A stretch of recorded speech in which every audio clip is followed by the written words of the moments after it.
बच्चों, मैं Ashok Kumar class 6 subject science lesson 2 को वीडियो पार्ट 7 के माध्यम से डिफिशियंसी ऑफ मिनरल्स के बारे में बता चुका था।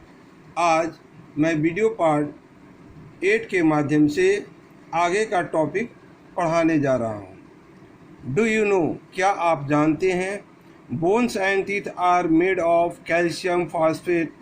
People living in the coastal area generally do not suffer from goiter. This is because the people living in coastal area take seafood such as fish, seaweeds, etc., which contains sufficient iodine. अर्थात हड्डियों और दांत calcium phosphate के बने होते हैं।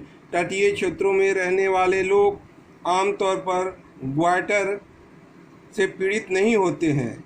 ऐसा इसलिए है क्योंकि तटीय क्षेत्रों में रहने वाले लोग समुद्री भोजन जैसे मछली, समुद्री खरपतवार आदि लेते हैं, जिनमें पर्याप्त मात्रा में आयोडीन होता है। Eating of food deficient in minerals for long times cause following disease. अर्थात खनिज लंबे समय तक भोजन के लंबे समय से भोजन में खनिज की कमी से निम्नलिखित बीमारियां होती हैं। एनीमिया, अरक्तता। This disease is caused due to the deficiency of iron in the body, formation of haemoglobin, a red protein, respiratory pigment in the body is reduced. It is needed for the formation of red blood cells (RBCs). A patient suffering from anemia appears pale and gets tired quickly. Anaemia यह रोग शरीर में iron की कमी से होता है। Haemoglobin शरीर में एक लाल प्रोटीन श्वसन वर्णन का निर्माण कम हो जाता है। यह लाल रक्त कोशिकाओं के निर्माण के लिए आवश्यक है। एनीमिया से पीड़ित रोगी पीला दिखाई देता है और जल्दी थक जाता है। ग्वाइटर, घेंघा रोग। The deficiency of iodine mineral in the diet can cause two disease, cretinism and goitre. The deficiency of iodine in the diet of children causes a disease called cretinism.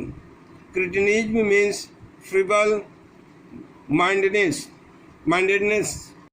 अर्थात घेंघा रोग। यह आहार में आयोडीन खनिज की कमी से दो रोग हो सकते हैं। पहला क्रिटिनिज्म और ग्वाइटर। बच्चों के आहार में आयोडीन की कमी से क्रेटिनिज्म नामक बीमारी होती है, जिसका अर्थ दिमाग का कमजोर होना होता है। Next, the main symptoms of iodine deficiency in children और cretinism disease are related physical growth and mental disability. The absence of iodine in the diet of an adult person causes a disease called goiter. Iodine is essential for the formation of thyroxine, a hormone from thyroid gland. The hormone controls the growth and metabolic activities of our body. It affects mental and physical growth of the person. A person suffering from goiter shows swollen thyroid glands. Iodine is obtained from ocean water and used in form of iodized salt. अर्थात बच्चों में iodine की कमी के मुख्य लक्षण हैं शारीरिक विकास और मानसिक विकलांगता। एक व्यक्ति के आहार आयोडीन की अनुपस्थिति ग्वाइटर नामक बीमारी का कारण बनती है।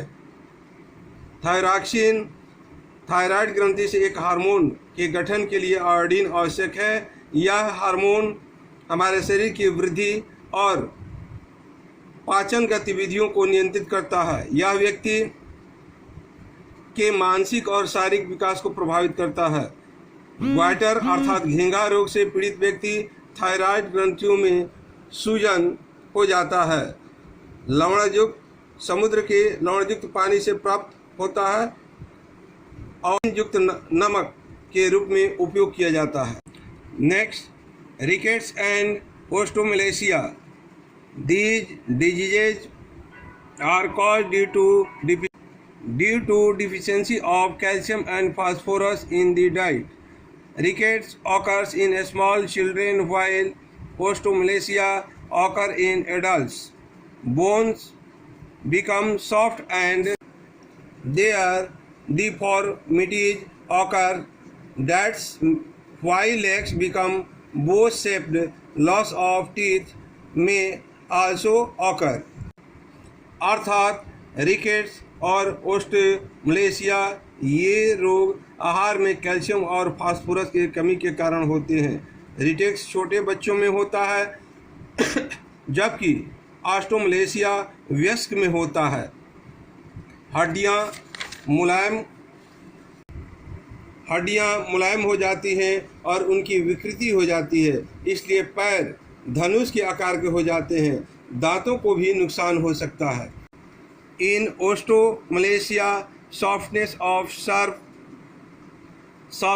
Of severe pain occur in the joints and bone tend to fracture easily.